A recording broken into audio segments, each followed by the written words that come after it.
You guys remember that time in like 2017 when those clown sightings were taking over everyone's mind? It was a very strange time. And in my opinion, it was kind of a simpler time, before like 2020 and everything involving COVID happened. It was, I don't know. I kind of look back at that time with a weird fondness for it because it was kind of a fun time when clowns were supposed like terrorizing people, even though I don't think anything bad ever actually happened because of it. But the movie we're talking about today, I think was heavily inspired by those events. It's called Gags the Clown, and it came out in 2018, so pretty much right after the whole clown sightings thing had kind of like stopped, I think. This movie is, I'm gonna just say it straight, it's kind of a mess, and you could kind of tell they were capitalizing off of the clown sightings, but there's so many weird things this movie does. It's a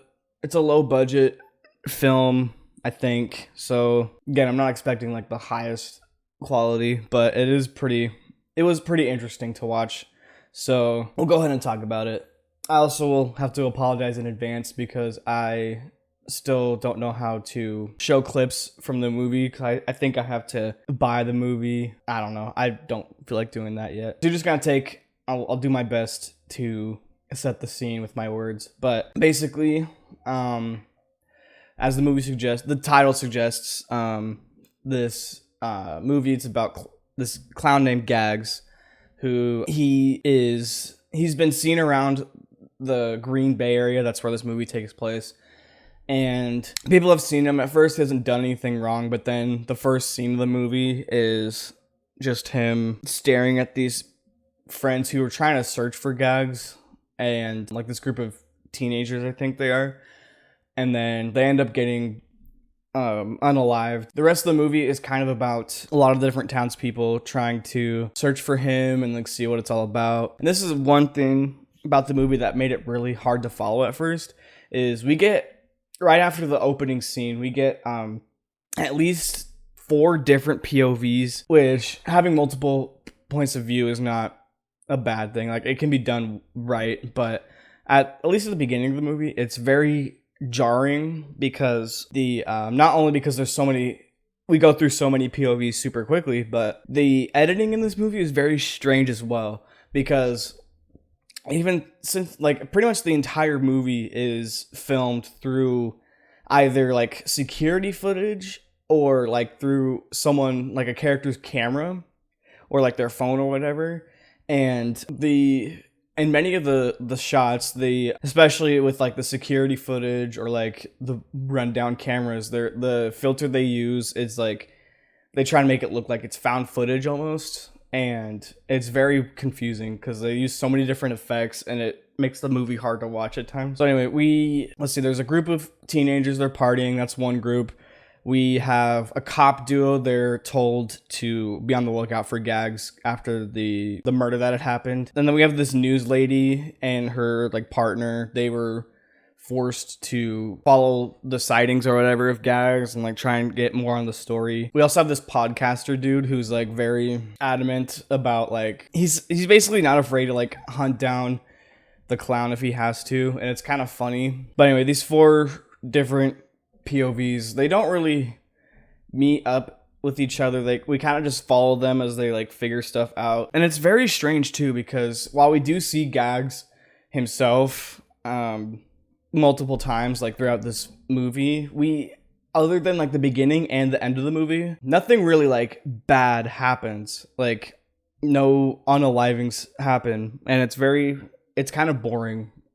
There's moments where you think like, oh, something like Gags is here, something is about to happen. Nothing does. Like, he just goes away, and then the people are like, they just do whatever, and it's really boring. And let's see, so basically all these different people, they're trying to find Gags either on purpose or just by chance. Like, the teenagers, they were at a party, they got kicked out, and then one of the boyfriend of this one girl who's part of the group or whatever, he wants to like dress up as Gags and like prank everybody. Something cool that this movie does try to do is they give Gags or like his henchmen like a signature move, which is like every time you hear a balloon popping, you'll know that he's nearby, but also all the balloons, they're filled with like this strange like white powder, and not cocaine. It's not cocaine.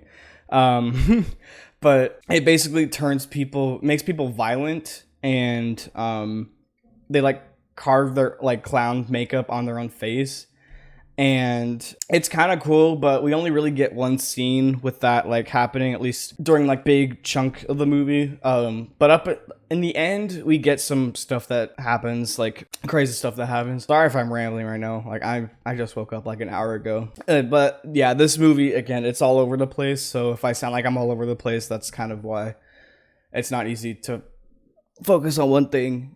Let's see. So the cops, they're obviously trying to find Gags, and kind of towards the end, they do find a person they got hit with the powder, and they were like making themselves a clown, I guess. And then they find this warehouse, which warehouses are like a staple in horror movies. They're like, horror movies love their warehouses. Like, I liked using filler sentences in my high school essays.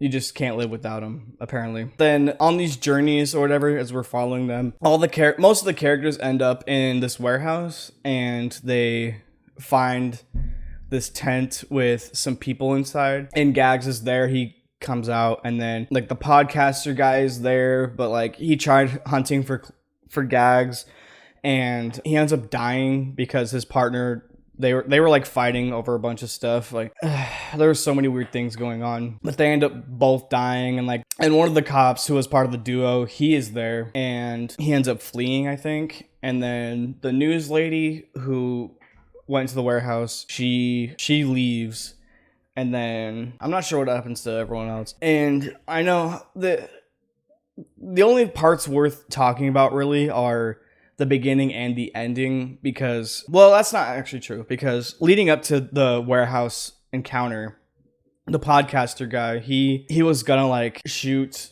Gags, or who he thought was Gags at first, and he actually kind of chickens out. And then like he was going live throughout the movie, and like his viewership was up when he was actually confronting Gags, and he doesn't shoot him. He chickens out, and so like he and his partner, they're like fighting with each other, and they eventually go to the warehouse. But right before the tent encounter, they find a Gags, and the podcaster ends up pew-pewing him, and then he starts to regret his decision.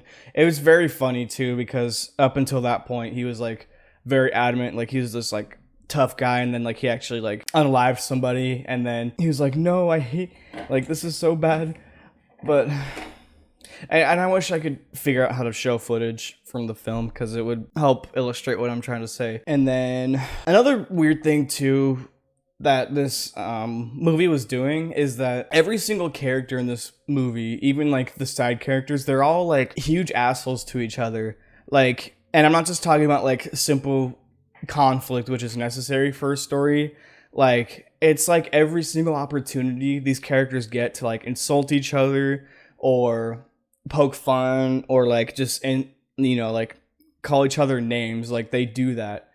And it's not just like a few characters, like it's every single one that we follow. Like it gets to the point where it was like aggravating to watch. I'm just like, I hope all these characters die, because I don't care about any of them, and they're all being super mean. Like they all kind of deserve it. Anyway, so the end of the movie is actually probably the most interesting part. The news lady, after the tent thing happens, like the people who like got turned into clowns or whatever, they appear. What am I saying? And like she flees. She gets out of there. And there's this other news lady who was also like a rival of the news lady we've been following. She had some other stuff going on. I don't really care about it, but she's there, and she's recording at the warehouse, like just outside of it, not inside. And then like we see her footage, like, and she's like getting coverage of the news story about Gags. And then we see our news lady run out, and then she runs out for a bit, and she bumps into Gags like in this field, like just outside. So like we see her, and then Gags hands her a balloon that looks like herself. Like it looks like a mini version of this news lady, and she takes it. And then after a moment, she starts laughing, but then the balloon pops, and as if it's like some kind of like balloon voodoo doll thing, like it pops, and then she explodes.